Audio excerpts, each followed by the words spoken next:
हाँ जी दोस्तों, कैसे हो आप सब। बहुत बहुत स्वागत है आपका कॉर्पोरेट न्यूज़ या फिर कॉर्पोरेट अपडेट की आज के सीरीज में। और जो पहली बार इसे सुन रहे हैं, मैं बता दूं, ये कॉर्पोरेट नॉलेज और कॉर्पोरेट अपडेट आपको दिया जाता है ताकि जिन कंपनीज में आप इन्वेस्टेड हैं वहां पर क्या क्या अपडेट्स हो रहे हैं आपको इसकी जानकारी देने के लिए और आपके ज्ञान को बढ़ाने के लिए, ताकि जो भी प्रोफेशनल कोर्सेज कर रहे हैं उनके ज्ञान को बढ़ाने के लिए कि कॉर्पोरेट वर्ल्ड में क्या हो रहा है, क्योंकि उनके पास फाइनेंशियल एक्सप्रेस या बिजनेस स्टैंडर्ड या फिर इकोनॉमिक टाइम्स पढ़ने का शायद वक्त ना हो।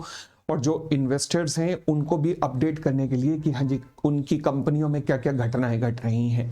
तो ये ज्ञानवर्धक सीरीज है एंड आशा करता हूँ कि आपको ये सीरीज पसंद आती होगी। बट एक बात शिकायत मुझे आप लोगों से जरूर है कि आप बहुत कंजूस हैं।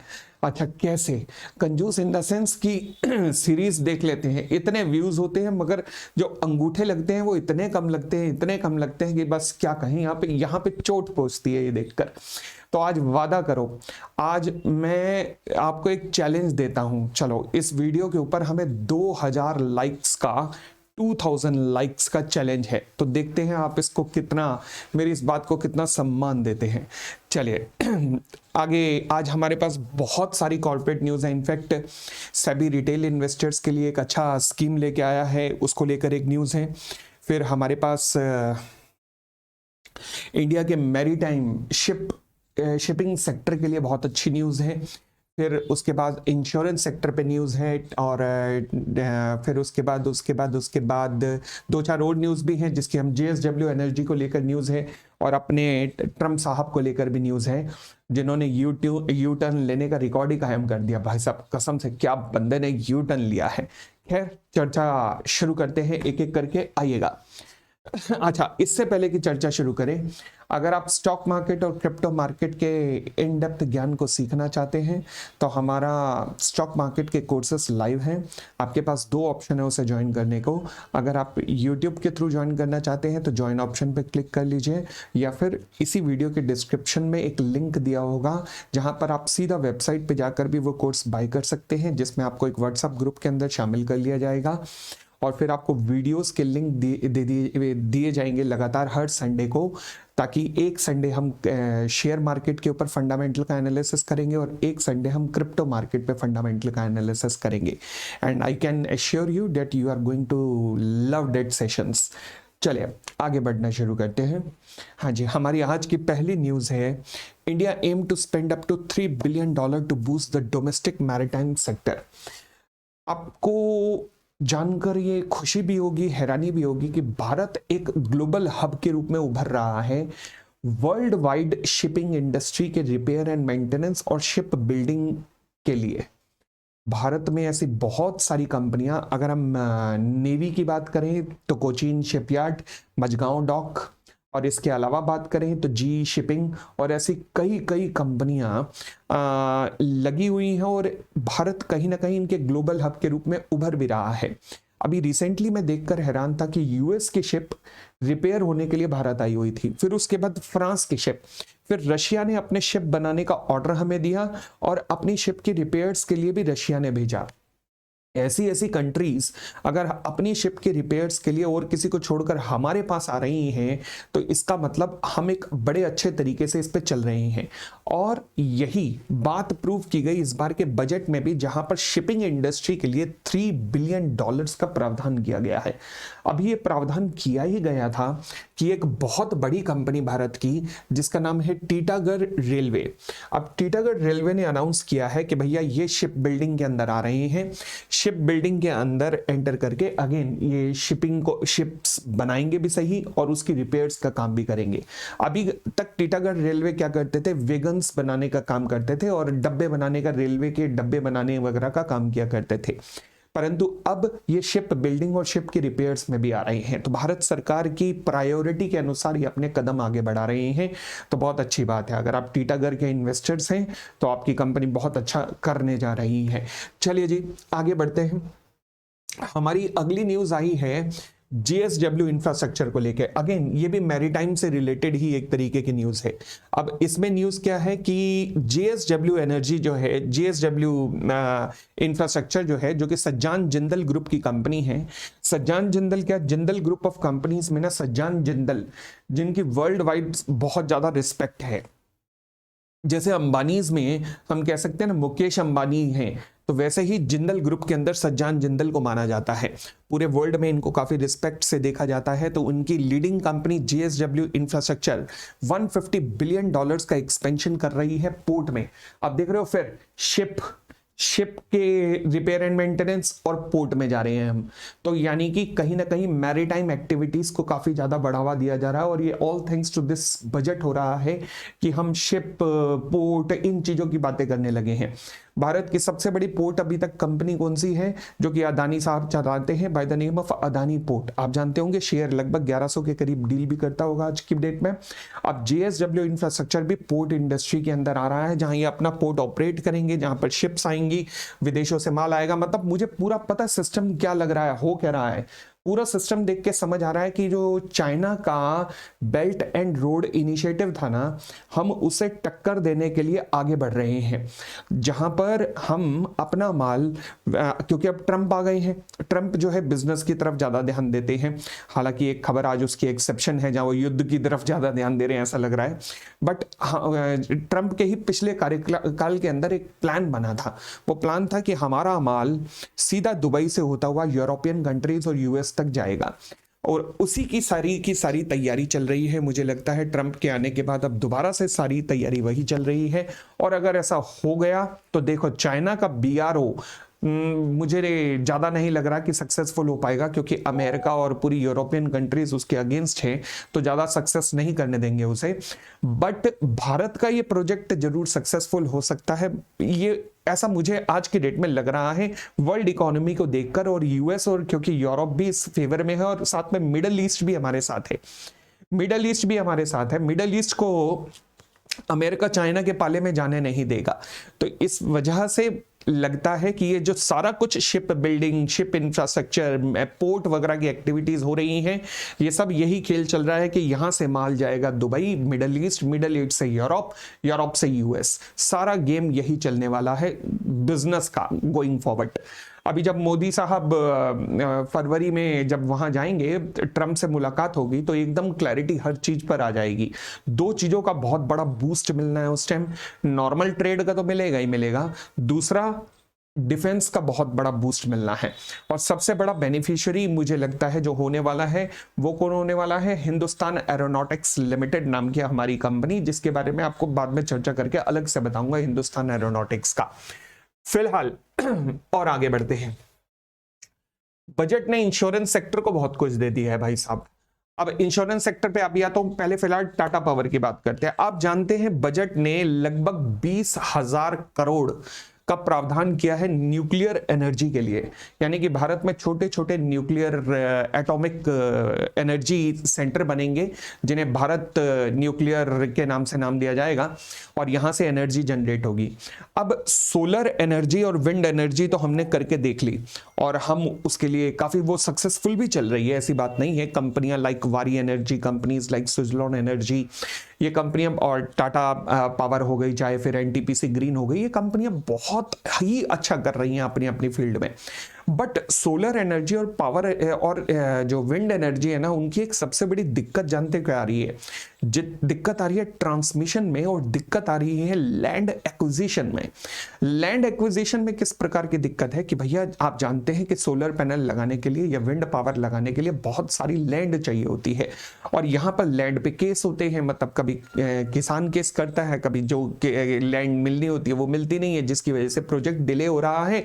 तभी आप देख रहे होंगे पावर सेक्टर की कंपनियों के शेयर बहुत ज्यादा नहीं बन रहे हैं। अब इसको ओवरकम करने के लिए न्यूक्लियर एनर्जी की तरफ जाया जा रहा है। न्यूक्लियर एनर्जी में इतना स्पेस नहीं चाहिए होता, अब ज्यादा स्पेस नहीं चाहिए न्यूक्लियर एनर्जी में, और वहां पर एनर्जी भी ज्यादा जनरेट होती है। बट ये छोटा मोटा नहीं, बहुत लंबा प्रोजेक्ट है, और इसका मतलब ये भी नहीं है कि सोलर और विंड पावर में लगी हुई कंपनियां बंद होने वाली है या ज्यादा नहीं चलेंगी। उनके पास बहुत ह्यूज ऑर्डर बुक है। 2030 तक गवर्नमेंट का ऑर्डर जो है वो बहुत बड़ा ऑर्डर है, 500 गीगावाट तक का ऑर्डर है हमारे पास, मतलब जो हमने अचीव करना है। और अभी तो हमने अचीव ही 290 किया है, तो 210 और अगले 5 साल में अचीव करना है। तो यानी कि बहुत उनके लिए तो अलग चीज है। हमारी एनर्जी रिक्वायरमेंट इतनी ज्यादा है कि जितने ज्यादा एनर्जी के सोर्स निकल पाए उतना ज्यादा होगा। तो फिलहाल टाटा पावर इस तरफ कदम बढ़ाने वाली, अभी तक अनाउंस करने वाली पहली कंपनी बनी है। भारत ने ये अनाउंस किया इस बजट में कि हम प्राइवेट सेक्टर के लिए ओपन रखेंगे, कि प्राइवेट सेक्टर आगे आए। टाटा के सीईओ का कहना है कि हम इस तरफ काम करना चाहते हैं। ऐसा नहीं है कि इन्हें प्रोजेक्ट मिल गया है, बट ये कह रहे हैं कि हम इस तरफ काम करना चाहते हैं। पक्की बात है, अभी तो बहुत सारी कंपनियां आएंगी, देखना अभी वॉरी एनर्जी भी आएगी, यहाँ पर सुजलॉन एनर्जी भी आएगी, पक्की बात है ये सारे आएंगे। तो एक बहुत टफ और अच्छा कंपटीशन यहाँ पर देखने को मिलेगा न्यूक्लियर एनर्जी में। जो मुझे लगता है, मेरे एनालिसिस से जो लगता है, गवर्नमेंट इन सबको कहेगी भाई साहब आना है तो ज्वाइंट वेंचर बनाओ, किसी एक कंपनी के हाथ में नहीं देना चाहते क्योंकि न्यूक्लियर है। तो इसलिए आओ जॉइंट वेंचर बनाओ और ऑपरेट करो। भारत सरकार के बीच में हिस्सेदारी डाल दी जाएगी, चाहे एनटीपीसी के थ्रू चाहे किसी और कंपनी के थ्रू। भारत सरकार का हिस्सा रख के बाकी जॉइंट वेंचर की नहीं, 1-2 कंपनी के साथ मिलाकर ऐसे 5-6 रिएक्टर तैयार किए जाएंगे, जो मुझे लगता है। बट अभी क्लैरिटी जो है वो 4-5 साल बाद आनी है, क्योंकि अभी इस पर पॉलिसी भी बनाई जानी है। चलिए और आगे बढ़ते हैं। आगे हमारे पास जेएसडब्ल्यू भी हो गया। अब हमारे पास इंश्योरेंस सेक्टर को लेकर एक अच्छी न्यूज़ है। देखो, भारत का इंश्योरेंस सेक्टर ना बहुत अच्छे लेवल पे नहीं है। क्यों? वो इसलिए क्योंकि हमारे यहाँ अच्छी अच्छी इंश्योरेंस कंपनीज बहुत बड़े लेवल की भी नहीं है। क्योंकि हमारे यहाँ चलती कौन सी, एलआईसी चलती है, और ले देकर बाकी छोटी मोटी और एलआई और इंश्योरेंस कंपनियां भी चलती होंगी। बट विदेशों के बेहतरीन फीचर जो कि विदेशी कंपनियां इंश्योरेंस सेक्टर में ऑफर करती हैं, वो हमें यहाँ पर नहीं मिलते। अब इसका कारण ये है कि विदेशी इंश्योरेंस कंपनीज की केवल एक शर्त थी, वो शर्त थी कि हमें भारत में पूरी ओनरशिप मिले। बट हमारी भारत सरकार ये देने को तैयार नहीं थी, और इसलिए हमने कहा जी 74% इक्विटी हम अलाउ करते हैं, 74% तक एफडीआई आप इस सेक्टर में डाल सकते हो, बट 26% भारत सरकार की होल्डिंग रहेगी। अब इसने किसी भी तरीके से इंश्योरेंस सेक्टर को इंकरेज नहीं किया आने के लिए, क्योंकि जब आप 26% अपने पास रखते हो तो इसका मतलब आप कह रहे हो कि आप छोटे मोटे डिसीजन तो विदेशी कंपनियां आप ले सकते हो, मगर बड़े डिसीजन हम आपको नहीं लेने देंगे, क्योंकि 26% होल्डिंग हम अपने पास रखेंगे। परंतु अब क्या हुआ, अब इस बजट के अंदर 100% एफडीआई अलाउ कर दी गई, जो कि काफी टाइम से सोची जा रही थी। इनफैक्ट 2021 में जब 74% किया गया, तब भी यही कहा जा रहा था कि गलत किया, इससे कुछ होगा नहीं, और यही हुआ। भारत में इंश्योरेंस जो देखा जाए, उसका अगर पेनिट्रेशन देखा जाए कि कितने व्यक्ति इंश्योरेंस ले रहे हैं, तो पहले 4.2 था ग्राफ, अब 3.7 चला गया। यानी कि लोग आगे बढ़ रहे हैं, हम पीछे जा रहे हैं इंश्योरेंस में, हम इतनी पीछे हैं। तो और विदेशों में कितना चलता है, मिनिमम किसी बेकार सी बेकार कंट्री में भी 7% होता है, तो हम इतनी पीछे जा रहे हैं। बट इसलिए अब 100% एफडीआई अलाउ कर दी गई, जिससे होगा क्या, विदेशी बेहतरीन इंश्योरेंस कंपनियां भारत में कदम रखेंगी, और भारत में कदम रखने के बाद अब इंडियन कंपनी को उनसे मुकाबला करना पड़ेगा। अब जब मुकाबला करना पड़ेगा तो मुकाबले में, क्योंकि अभी हमारे शेयर जो है वो सोए हुए थे, अब जब जागना पड़ेगा उन शेयरों को और मुकाबला करना पड़ेगा, वरना दरवाजे बंद हो जाएंगे, घर के दरवाजे बंद हो जाएंगे। तो इसलिए अब मुकाबला करने के लिए तैयार रहना पड़ेगा हमारी इंश्योरेंस कंपनी को, कि बड़े बड़े जाइंट आ रहे हैं। तो ये बहुत अच्छा प्रयास है जो अगेन इंश्योरेंस सेक्टर के लिए लिया गया है। एक टफ कंपटीशन अब हमारी लोकल इंश्योरेंस कंपनी या डोमेस्टिक इंश्योरेंस कंपनीज के लिए आ चुका है, क्योंकि मुकाबला अब टफ होने वाला है। चलिए जी, और हाँ, हमारे पास अगली न्यूज है सेबी को लेकर। सेबी रिटेल इन्वेस्टर्स के लिए एक और काम करने जा रहा है। रिटेल इन्वेस्टर्स के लिए एल्गो ट्रेडिंग, उनकी ट्रेडिंग के लिए एल्गो का सिस्टम उन्हें अलाउ करने जा रहा है। अब एल्गो सिस्टम क्या होता है? अगर आप एल्गो सिस्टम के बारे में जानना चाहते हैं तो आप खैर गूगल पे भी लिख सकते हैं एल्गो ट्रेडिंग, तो आपको कई तरीके के एआई सॉफ्टवेयर मिलेंगे जहां पर, बट ये फैसिलिटी रिटेल इन्वेस्टर्स के लिए, बड़े बड़े इन्वेस्टर्स के लिए है, जहां पर बड़े बड़े इन्वेस्टर्स अगर मंथली एक अच्छी खासी पेमेंट करते हैं तो उनको ना कुछ टिप मिलती है। उस टिप में क्या होता है कि ये वहां पर बताया जाता है कि देखो, जैसे ही ये शेयर प्राइस 100 से ऊपर निकल जाए, इसे बाय कर दो, और फिर 2-4-5% पे डेली में बुक कर लो। यानी कि 2-4-5% की गेम होती है। अब जो बड़े बड़े इन्वेस्टर्स होते हैं वो इन टिप्स का फायदा उठाते हैं और इस तरीके से प्रॉफिट बुक किया जाता है। तो उनके लिए ना पहले कमांड होती है जो उन्हें दे दी जाती है, उसके लिए मंथली उन्हें पेमेंट करनी पड़ती है, मंथली प्लान होते हैं। सेबी अभी तक रिटेल इन्वेस्टर्स को इससे दूर रखना चाह रहा था, बट कितना दूर रखोगे, वही बात है ना। रिटेल इन्वेस्टर जब चाहता ही ट्रेडिंग करना है, वो नहीं चाहता इन्वेस्टमेंट करना, तो क्या करें। सेबी ने कहा नहीं चाहते तो अब भाई तुम अपना नुकसान कर रहे हो। पता नहीं किस तरीके से आप पता नहीं कौन कौन से अपने तरीके अपनाकर आप ट्रेडिंग करते हो। 98% ट्रेडर लॉस कमाते हैं। मैं पर्सनली बात करूं तो मैं सख्त सख्त सख्त खिलाफ हूं ट्रेडिंग के, और वो भी रिटेल इन्वेस्टर्स, छोटे छोटे इन्वेस्टर ट्रेडिंग करें।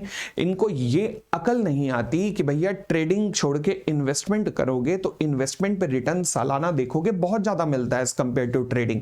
बट फिर इन्हें लगता होगा शायद 9:30 से 3:30 का वक्त कहां बिताएं, तो चलो ऐसे ही बिता लेते हैं ट्रेडिंग करके। मुझे यही लगता है अल्टीमेटली तो यही होगा, और क्या होगा।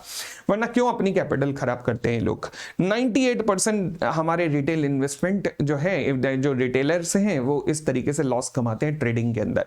तो सेबी ने उनके भले के लिए कहा है कि लो जी, हम आपके भले के लिए अब एल्गो ट्रेडिंग अलाउ करते हैं 1 अगस्त से।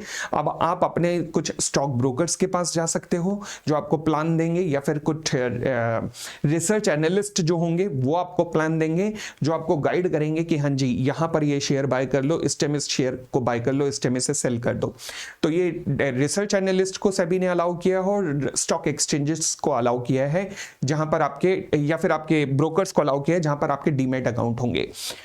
अब 1 अगस्त से होना है ये चेंज, बट इस चेंज से भी बहुत फायदा मिलेगा ऐसा लगता नहीं है, क्योंकि मैं इन सारे प्लान्स को देख चुका हूं, देखा है मैंने। अगर मैं इनकी सक्सेस परसेंटेज कहूं तो किसी की भी 50% से ऊपर भी सक्सेस परसेंटेज मैंने तो नहीं देखी अभी तक। अगर कोई हो तो शायद मेरी नजर में ना आया हो, बट मैं एवरेज परसेंटेज देखता हूं इनकी सक्सेस परसेंटेज। अगर लास्ट मंथ की बात करूं तो 40, 45, 50 बस इस लेवल तक की जारी होती है। 50% वाला तो बहुत ही अच्छा है और बहुत रेयर है, परंतु वो बहुत महंगा होता है। तो रिटेलर के लिए भी आएंगे तो पता नहीं क्या होगा।